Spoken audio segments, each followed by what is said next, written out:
He is the most prominent and best-known general of the modern era. David Petraeus is a four-star U.S. Army veteran, the architect of so much of America's combat strategy over this past decade.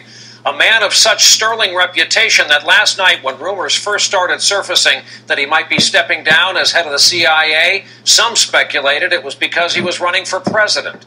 Instead, CIA Director Petraeus announced today he is stepping down because of an extramarital affair.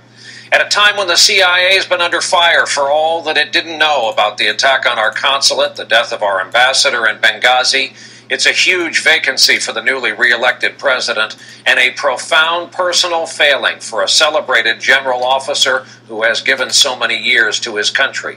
We begin tonight with NBC's Andrea Mitchell, who broke this story. She's in our D.C. newsroom. Andrea, good evening. Good evening, Brian. David Petraeus' resignation because of an extramarital affair sent shockwaves through the administration and everyone who knew his stellar record of military service. Although the CIA has been under fire, officials say this departure had nothing to do with Benghazi or with politics. It was entirely personal. He was a four-star, the best-known warrior of his generation, leader of combat forces in Iraq and Afghanistan, before his commander-in-chief asked him to retire from the military and leave the CIA.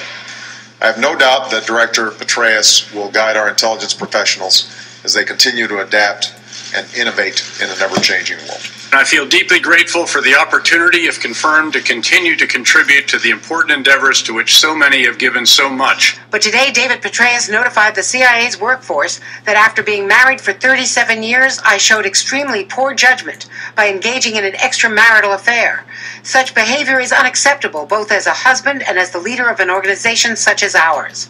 It was a stunning fall from grace. David Petraeus had rocketed to the top of the military, a distinguished cadet at West Point who married Holly, the daughter of the military academy's superintendent. A PhD from Princeton, father of two, including a son who recently returned from active duty in Afghanistan.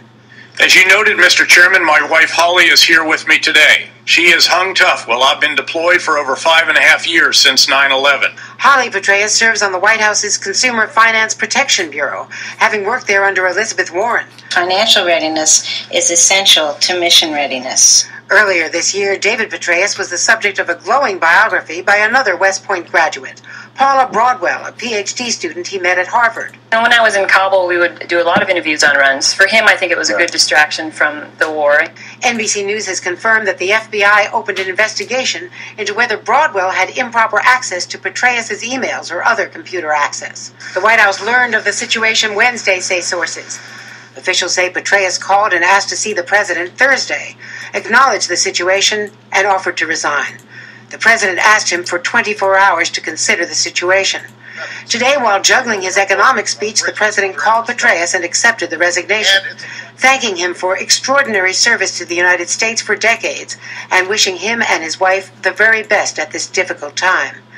From their perspective, the trust simply was lost, and you can't have a CIA director when there's not perfect trust. Senate Intelligence Chair Dianne Feinstein called it an enormous loss and said, "I wish President Obama had not accepted this resignation, but I understand and respect this decision."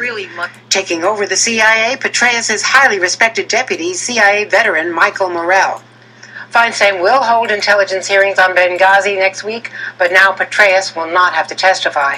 Law enforcement sources tell NBC News that General Petraeus is not under investigation, and they don't expect their inquiry will result in criminal charges. We tried to reach Paula Broadwell unsuccessfully.